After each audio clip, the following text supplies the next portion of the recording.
The planet 442b was not a kind world, but it was a world that humans could survive on. The sky had a strange orange tint during the day and turned deep purple at night. The air was thin and cold, and the seasons were twice as long as they were on Earth.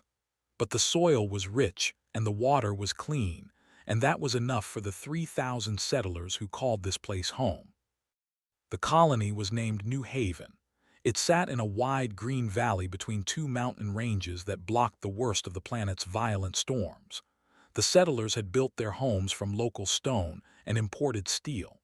They had planted crops that their scientists had modified to grow in alien dirt. They had raised children who had never seen Earth except in pictures and videos. This was their home now, and they loved it with the fierce pride of people who had built something from nothing. Among these settlers was the family. Jake was a big man with rough hands and quiet eyes.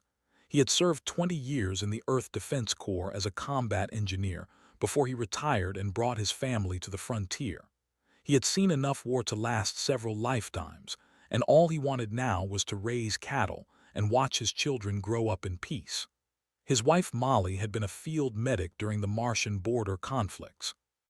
She had met Jake when she pulled a piece of shrapnel out of his leg, and she had loved him ever since. She was small and quick, and her smile could warm a room, but her hands were steady and her aim was true. They had 3 children.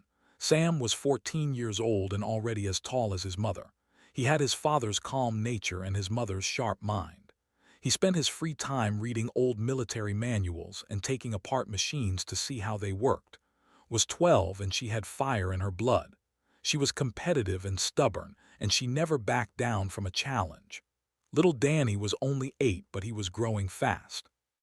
He had big brown eyes and a gap-toothed smile, and he asked more questions in a single day than most people asked in a week. The homestead sat at the center of the valley. Jake had chosen the location carefully. It had good sight lines in every direction and natural barriers on 3 sides. The house looked like a simple farmhouse from the outside, but Jake had built it like a bunker. The walls were reinforced with carbon fiber. The windows were made of transparent armor that could stop a plasma bolt. Every room had a hidden weapons cache, and every family member knew exactly where to find them. This was not paranoia. This was wisdom.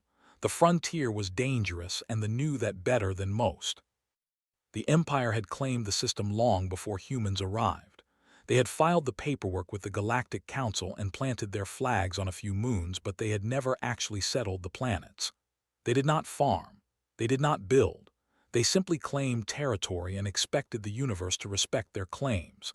When human colonists arrived and started actually living on 442b, they were insulted. They demanded that the humans leave. The humans refused. Diplomatic talks went nowhere because they did not really want to talk. They wanted to punish. They were a proud species. They stood 7 feet tall on average, and their bodies were covered in thick armored plates that could stop a knife or a bullet. They had 4 arms and mandibles that could crush bone. They had conquered 12 species across 4 star systems, and they had never lost a war. They looked at humans and saw soft, weak creatures who had no natural weapons and no natural armor. They saw prey. The High Command decided to make an example of New Haven. They would send their most feared warriors to destroy the colony and broadcast the results across the galaxy. Other human settlements would see what happened to those who the Empire and they would surrender without a fight. It was a simple plan, and they were confident it would work. They chose the Talon Corps for this mission. The Talon Corps were the elite death squads of the military. They were selected from the strongest and most ruthless warriors in the Empire. They trained for years in the art of terror and assassination. They had never failed a mission. They had never shown mercy. They were the nightmare that kept other species awake at night. Commander led this particular unit. He was old for a which meant he had survived more battles than most of his kind. He had earned his rank through blood and cunning. He studied his targets carefully before he struck, and he always struck at their weakest moment. Studied humans for months before the mission. He learned about their biology and their psychology and their social structures. He learned that humans had a daily cycle of activity and rest tied to their home planet's rotation. He learned that they gathered together in family units to consume food at regular intervals. He learned that after eating they became sluggish and slow as their bodies processed the nutrients. This was the weakness he would exploit. He would attack during the evening meal when the humans were gathered together and distracted by food and conversation. He would strike fast and hard and leave no survivors. The other colonists would wake up to find the family dead, and they would know that they could reach anyone anywhere at any time. What did not understand was what dinner meant to humans. He saw it as a moment of vulnerability. He did not see it as a moment of strength. He did not understand that humans who ate together fought together. He did not understand that frontier families trained their children for exactly this kind of situation. He did not understand that the soft pink creatures he planned to slaughter had been preparing for war since the day they landed on this planet.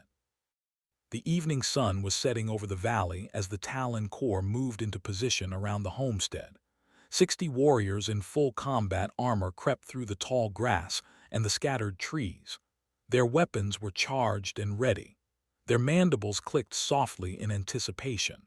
They could see the warm light spilling from the farmhouse windows.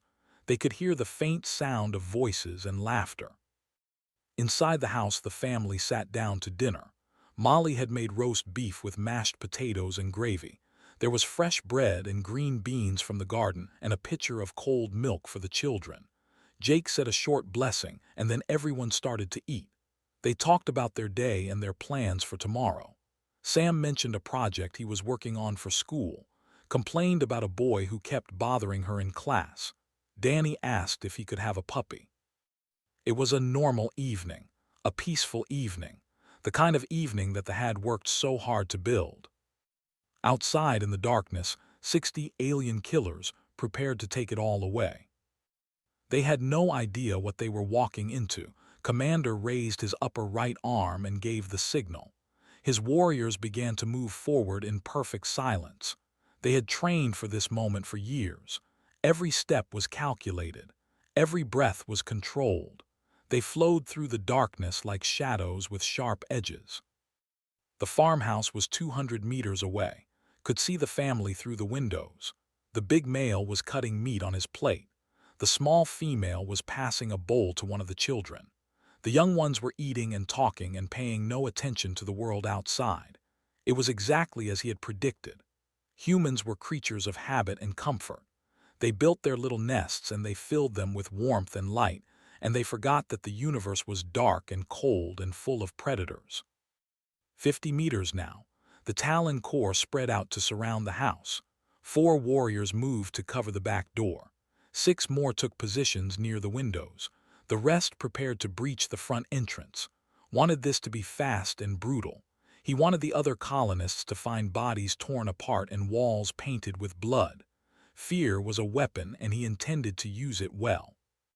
Inside the farmhouse, Jake took a bite of roast beef and chewed slowly. The meat was good. Molly had cooked it just the way he liked it. He was thinking about the fence he needed to repair tomorrow when a small light blinked on the underside of the table. It was red and it pulsed 3 times before going dark. Jake did not react. He did not look at the light or change his expression or stop chewing. He simply moved his foot slightly to the left and pressed a button hidden in the floor. That button did many things. It sent a silent alert to every homestead within 50 kilometers. It activated the hidden cameras around the property. It unlocked the weapons caches throughout the house. And it armed the defensive systems that Jake had spent 3 years building into the walls and floors and ceilings of his home. Molly saw her husband's foot move and she understood immediately. She picked up the bowl of mashed potatoes and offered it too. Her voice was calm and pleasant as she asked her daughter if she wanted more, took the bowl and said yes please. She did not look at her mother's eyes. She did not need to. She had practiced this drill 100 times. Sam reached for the bread and his hand passed over his lap where a pulse pistol was now resting. Danny continued to eat his roast beef with the enthusiasm of a hungry child. He kicked his feet under the table and complained that the beans were too mushy. No one would have guessed that he was counting the seconds in his head just like his father had taught him. Was 20 meters from the front door when he felt something strange, a prickling sensation on his armored skin, a whisper of doubt in his ancient mind. The farmhouse looked peaceful and undefended, but something was wrong. The humans were too calm. They had not noticed the 60 warriors surrounding their home, but they should have noticed something. They should have felt the weight of so many eyes watching them. He pushed the doubt aside. Humans were not psychic. They did not have the warrior instincts of the. They were soft and blind, and they would die soft and blind. He gave the signal to breach. The front door exploded inward as 4 Talon core warriors smashed through it. They were fast and they were loud, and they expected to find screaming prey running in panic. Instead, they found a family still sitting at the dinner table. The big male was still chewing. The small female was wiping her mouth with a napkin. The children were looking at the intruders with expressions that ranged from annoyed to curious. For one frozen moment, nobody moved. Then Jake swallowed his food and said in a calm voice that the roast beef was getting cold, and could everyone please deal with this quickly. They did not understand the words, but they understood the tone. It was not fear. It was not surrender. It was irritation. The kind of irritation that a man feels when someone interrupts his meal. The first warrior raised his weapon and died before he could fire. Had pulled a compact rifle from under the table and put 3 rounds through the weak joint in his neck armor. The second warrior turned toward her and took a pulse blast to the face from Sam. The third and fourth tried to retreat and ran straight into Molly, who had moved with a speed that seemed impossible for someone her size. She killed them both with a knife in each hand. Jake stood up slowly. He was holding a heavy plasma rifle that had been hidden in the back of his chair. He looked at the 4 dead on his floor and he sighed. There was blood on his clean floor, and dinner was definitely ruined. Outside heard the weapons fire and the death screams, and he could not process what was happening. His warriors were dying. His elite unstoppable warriors were dying inside that little farmhouse. He screamed orders into his communicator. More warriors rushed toward the windows and the back door. They smashed through glass and wood, and they poured into the house expecting to overwhelm the humans with numbers. They did not overwhelm anyone. The home was a killing ground. Every hallway was a choke point. Every corner was a trap. Every room had been designed to give the defenders every advantage and the attackers none. Jake had built this house with 20 years of combat experience guiding his hands. He knew how soldiers moved and how soldiers died. He had made sure that any enemy who entered his home would die quickly and efficiently. Sam held the east hallway. He fired in controlled bursts just like his father had taught him. He did not waste ammunition. He did not panic. He counted his targets and he put them down one by one. When a warrior got too close, he dropped his rifle and drew a blade and finished the job the old-fashioned way. Covered the living room. She moved like water flowing around rocks. She never stayed in one place long enough to be targeted. She fired and moved and fired again. Her face was set in concentration. She was solving a problem. The problem was how to kill aliens faster than they could kill her. Molly was everywhere. She appeared behind enemies and vanished before they could turn. She used the house's hidden passages that Jake had built just for this purpose. She struck from shadows and left bodies behind her. And little Danny held the back door. He was small and the rifle was big, but he braced it against his shoulder the way his daddy showed him, and he pulled the trigger whenever something with too many arms tried to come through. He was still chewing his last bite of roast beef. He was not going to waste good food just because aliens were trying to kill his family. Stood outside and watched his warriors die. He heard their screams cut short. He saw the muzzle flashes in the windows. He counted the bodies that fell and did not rise. This was not possible. This was not happening. These were humans. Soft, weak humans. They were supposed to run and scream and beg for mercy.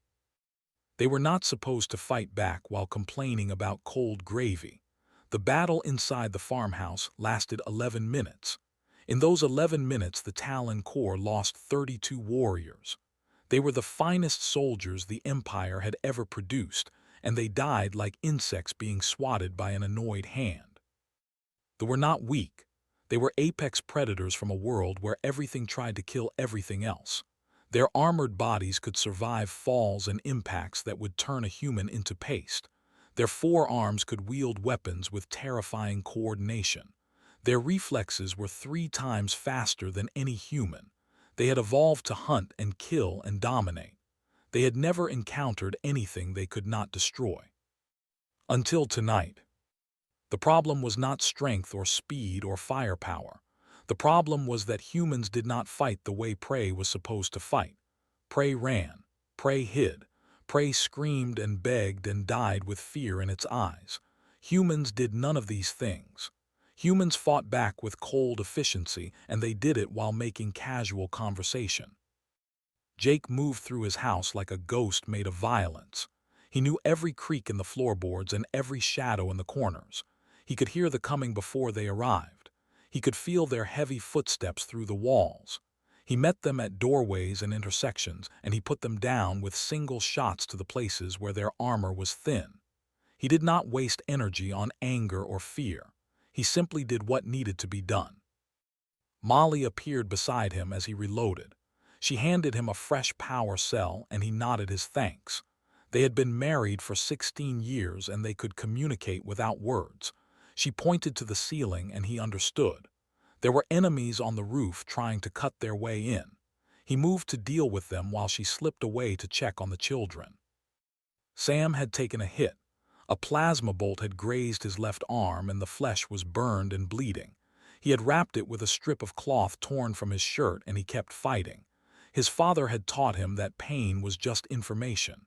It told you that you were still alive. It told you that you could still fight. He ignored the pain and focused on the warrior trying to flank him through the kitchen. The warrior was big, bigger than most. His armor was decorated with kill marks from a dozen worlds. He looked at the skinny human boy and saw an easy target. He rushed forward with all 4 arms raised to tear the child apart. Sam dropped to one knee and fired upward into the warrior's chest. The angle was perfect. The plasma bolt went through the thin armor under the arm and into the vital organs beneath. The warrior stumbled and fell, and Sam put a second shot into his head to make sure. Then he stood up and walked back to the dinner table to grab another roll. Fighting was hungry work. Was having the time of her life. She knew she should not enjoy this. She knew that killing was serious and terrible and not something to take pleasure in. But she could not help it. She was good at this. She was fast and smart and accurate. Every shot she fired found its mark. Every movement she made was exactly right. It was like a dance, and she knew all the steps. A came at her with a curved blade that hummed with energy. She dodged left and then right, and then she was inside his guard.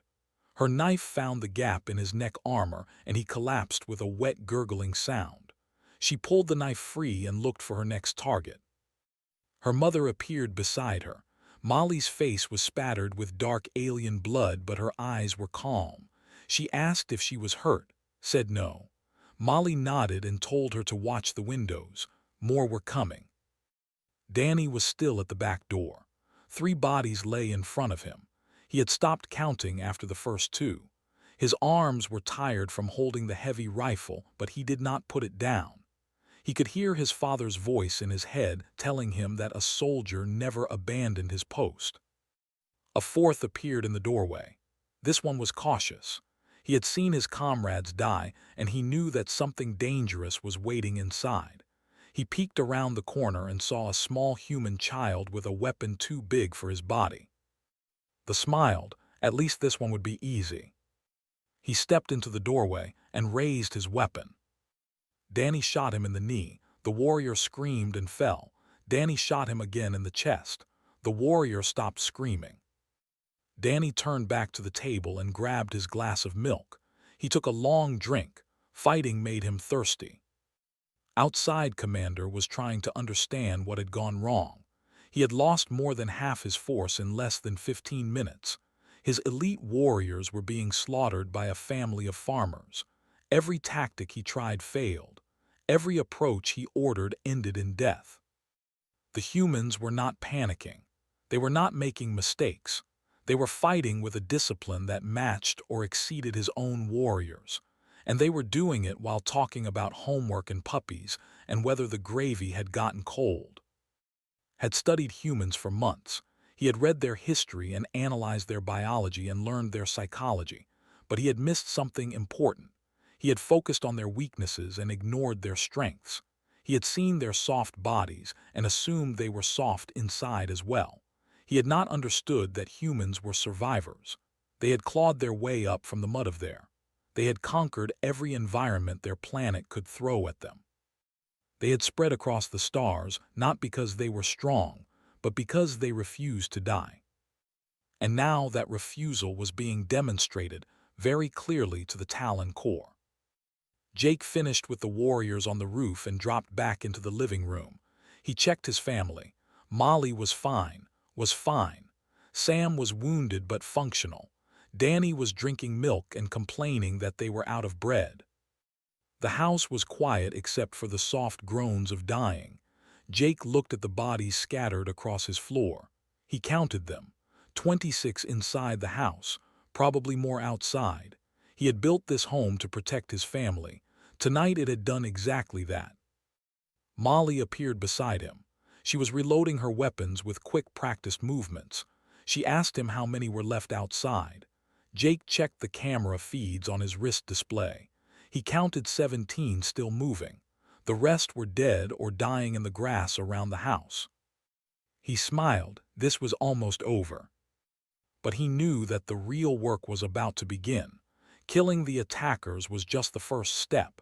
Now they had to send a message that they would never forget. He looked at his family, his wounded son, his fierce daughter, his brave little boy, his beautiful deadly wife. They had interrupted dinner. They had threatened his children. They had come to his home with murder in their hearts. Now they would learn why that was a mistake. Commander had 17 warriors left, 17 out of 60. He stood in the darkness outside the farmhouse and tried to process this reality. His hands were shaking. He could not remember the last time his hands had shaken. The Talon Corps did not fail. They could not fail. They were the terror of 12-star systems. They had broken armies and toppled governments. They had made entire species surrender simply by showing up. And now they had been broken by a single human family eating dinner. Looked at the farmhouse. The lights were still on. He could see movement inside. The humans were still there, still alive, still fighting. He had thrown everything he had at them and they had swallowed his warriors like they were nothing. One of his surviving warriors approached. His armor was cracked and his left arms hung useless at his side. He asked the commander what they should do. Should they retreat? Should they call for reinforcements? Should they burn the house down from a distance? Considered the options. Retreat would mean failure. The High Command would execute him for cowardice. Reinforcements would take hours to arrive, and by then the other colonists would have organized a response. Burning the house would require heavy weapons that they had not brought. He made his decision. They would make one final assault. All 17 warriors at once. Overwhelming force. The humans had to be tired and low on ammunition by now. One more push would finish them.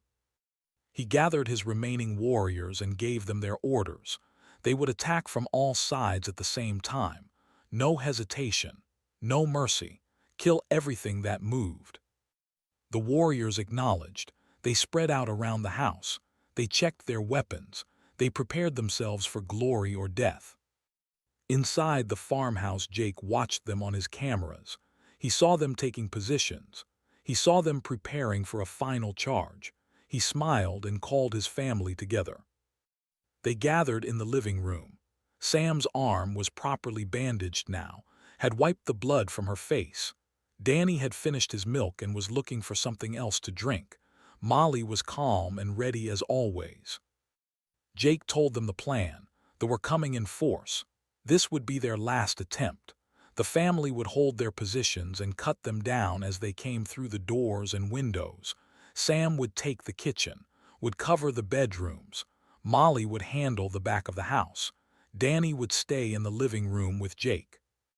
Danny looked up at his father with big, serious eyes. He asked if he could use the big gun, the one that made the loud noise. Jake thought about it for a moment and then nodded. The boy had earned it.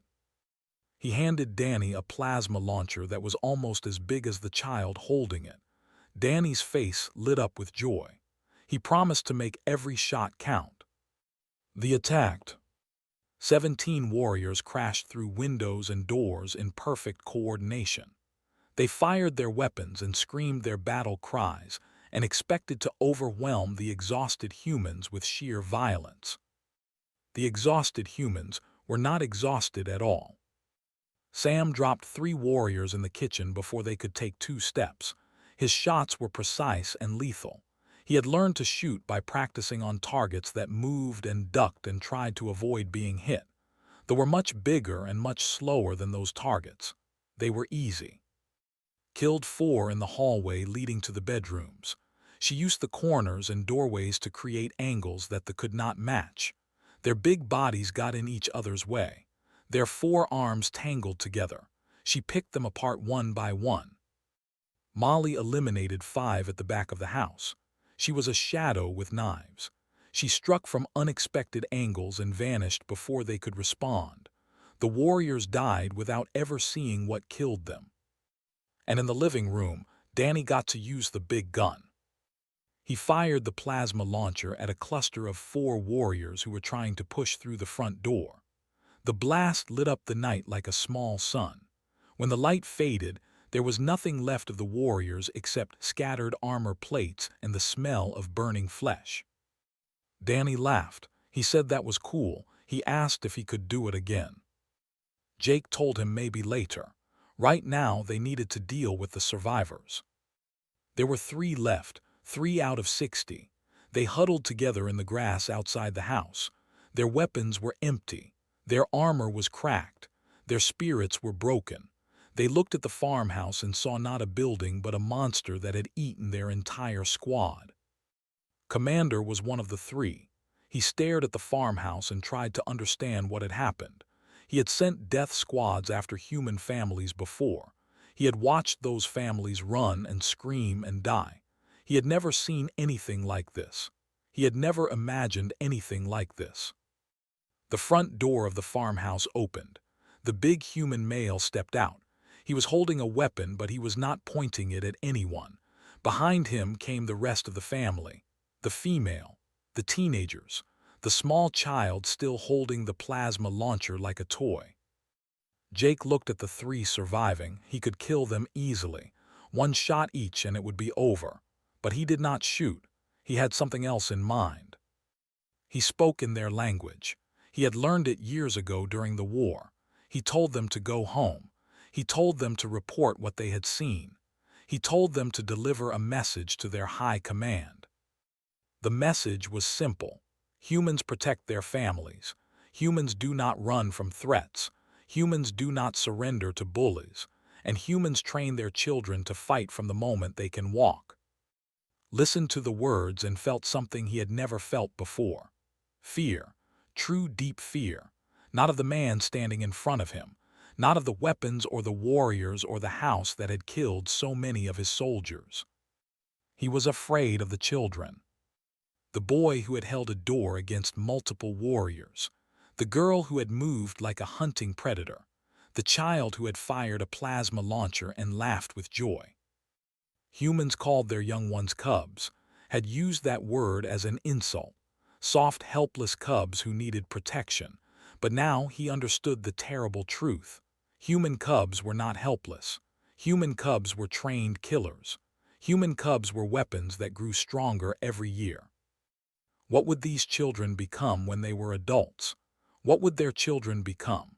How could any species hope to defeat a race that taught violence to their young as casually as they taught them to read?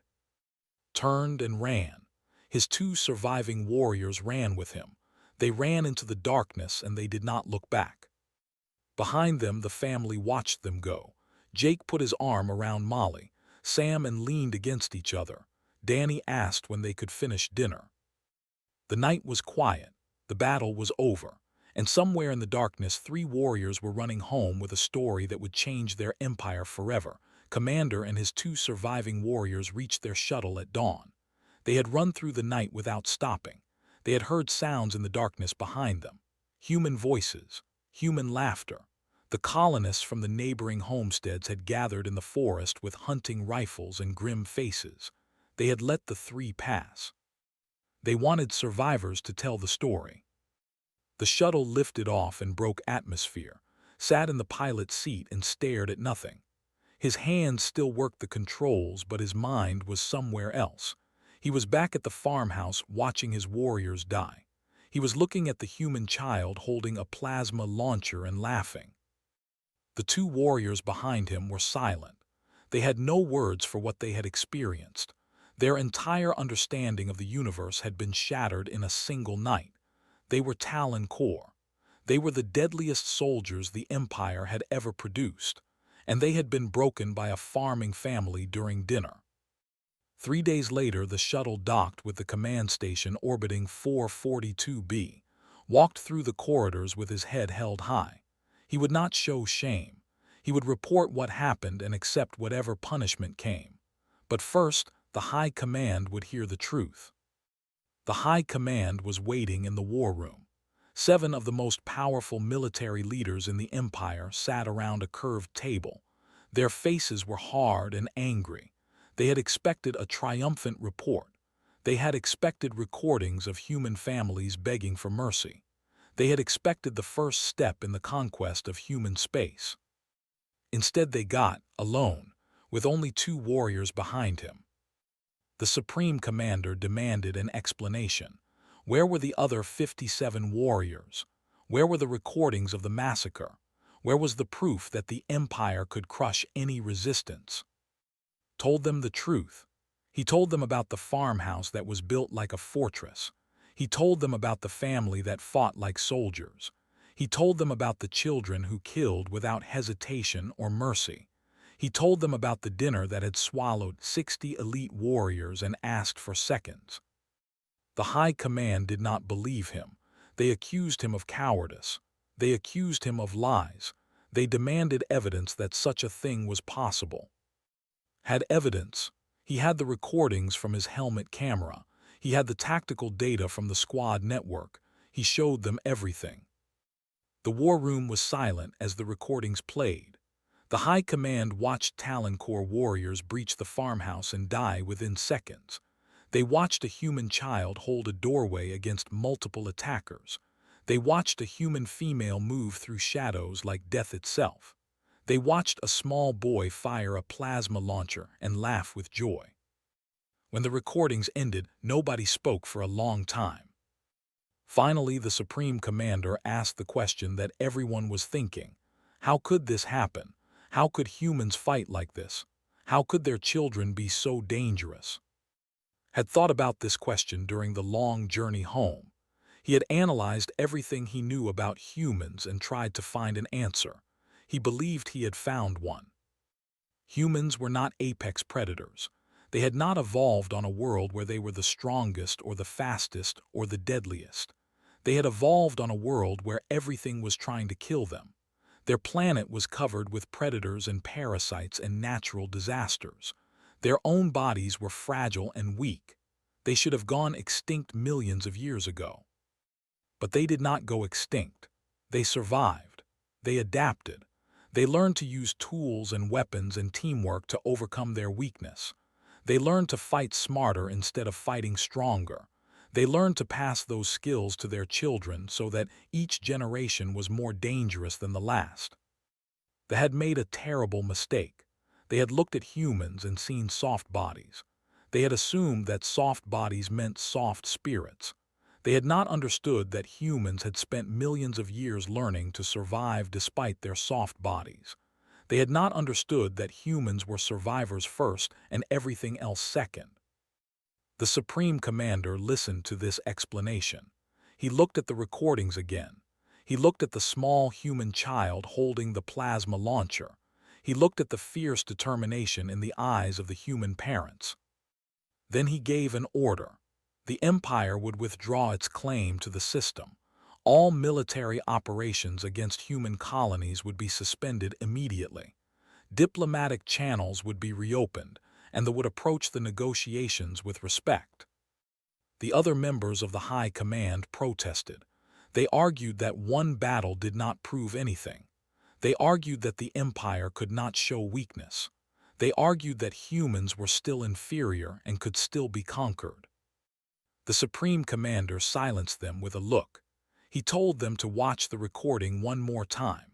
He told them to watch the human family return to their dinner table after the battle. He told them to watch the children do their homework while their parents cleaned alien blood off the floor. Humans did not see war as special. They did not see combat as separate from daily life. They integrated violence into their existence as casually as eating or breathing. Their children grew up with weapons in their hands and battle plans in their minds. Every human settlement was a fortress. Every human family was a military unit. The Empire had conquered 12 species. They had done it by being stronger and faster and more aggressive. But they could not conquer a species that taught its children to fight before they could read. They could not defeat an enemy that considered war to be as natural as dinner. 1 week later, a message arrived at the Colonial Council of New Haven. It was from the High Command. It contained a formal apology for the attack on the homestead. It contained recognition of human rights to the system. It contained a request for peaceful trade negotiations. The Colonial Council sent a response. It included a video recorded at the farmhouse. The family was eating breakfast. The children were doing homework between bites. Molly was reading a news tablet. Jake was sipping coffee and cleaning a pulse rifle. Behind them, the wall displayed 60 Talon Corps insignia that had been recovered from the dead warriors. The message attached to the video was simple. "We were eating dinner. You interrupted. Do not make that mistake again. Humanity does not negotiate with empires who threaten our children. We do not run from death squads. We absorb them. We digest them.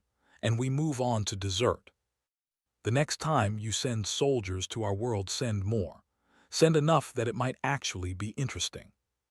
Sincerely, the Cubs of New Haven." The Empire never threatened human space again. The story of the farmhouse battle spread across the galaxy. Other species heard about the family that had destroyed 60 elite warriors while complaining about cold gravy. They heard about the children who fought like veterans. They heard about the humans who saw war as an inconvenience rather than a crisis. The story became a legend. The legend became a warning, and the warning was simple. Do not attack humans during dinner. Do not threaten their children.